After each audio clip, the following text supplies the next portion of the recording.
আসসালামু আলাইকুম। সবাইকে আমার চ্যানেল এসটি গোলসে স্বাগতম। আধুনিকতা করে আমরা আমাদের জীবনটাকে কোথায় নিয়ে যাচ্ছি? পাশ্চাত্য আধুনিকতার নামে আমরা যেদিকে ধাবিত হচ্ছি তা আমাদের জন্য আসলে কতটা কল্যাণকর। আজকে আমি আপনাদের সাথে শেয়ার করব রাজধানীর কলাবাগানে ঘটে যাওয়া ও লেভেলের ছাত্রীর হত্যাকাণ্ডের ঘটনাটি। ঢাকার ইংলিশ মিডিয়াম স্কুলের ছাত্রীর মৃত্যুর খবরটি শোনার পর থেকেই মনটা খুবই অস্থির। আজকের এই বর্তমান সময়ে আমরা আসলে কার কাছে নিরাপদ? চলুন তাহলে জেনে নেই কলাবাগানে ধর্ষণের পর হত্যার প্রধান দুই চরিত্র, আনুশকা ও ফারদিন।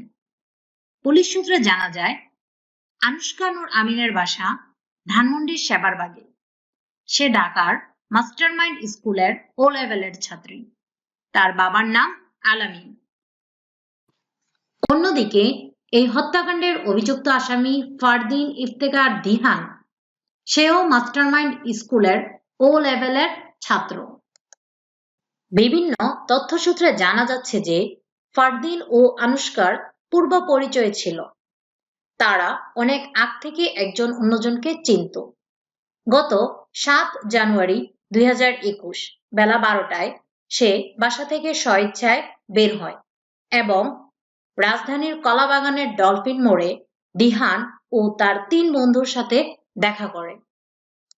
অভিযুক্ত আসামি দিহান ১৬৪ ধারার জবানবন্দিতে জানিয়েছে যে সে তাকে ধর্ষণ করেনি।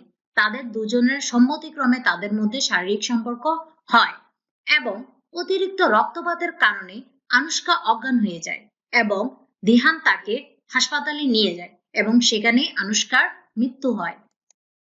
কিন্তু ভুক্তভোগীর বাবা আল আমিন বৃহস্পতিবার রাতে বাদী হয়ে মামলা করে ফারদিন ও তার ৩ বন্ধুর বিরুদ্ধে যে তারা তার মেয়েকে গণধর্ষণ করেছে।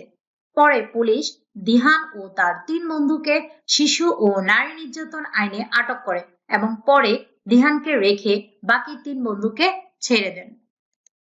ময়নাতদন্তের পর ঢাকা মেডিকেল কলেজের ফরেনসিক বিভাগের চিকিৎসক ডক্টর সোহেল মাহমুদ জানিয়েছেন যে বিকৃত যৌনাচার ও অতিরিক্ত রক্তক্ষরণের ফলে মৃত্যু হয়েছে আনুশকার, কিন্তু তার শরীরে কোনো আঘাতের চিহ্ন ছিল না। তবে এটা গণধর্ষণ কিনা তার ডিএনএ রিপোর্ট আসার পরই বলা যাবে। আনুশকার মৃত্যু তার পরিবারে নামিয়েছে দুঃখের সাগর। মানুষের জীবনে সবচেয়ে বড় সম্পদ তার সন্তান। সন্তানের খেয়াল রাখা প্রত্যেক মা বাবার গুরুদায়িত্ব। মা বাবা সঠিক খেয়াল রাখলে যে কোনো বড় ধরনের দুর্ঘটনা এড়ানো সম্ভব। পাশ্চাত্য আধুনিকতার নামে যে নোংরামির দিকে ডাকে তা কিন্তু কিছু মানুষ মানতে চায় না। একটার পর একটা ধর্ষণ ঘটেই চলছে, কিন্তু আমরা কতটা সচেতন হচ্ছি? দিন শেষে আমরা আপনারা ইসলামের ছায়াতলে না আসা পর্যন্ত কোনো পরিবর্তন, সচেতনতা আদৌ সম্ভব নয়।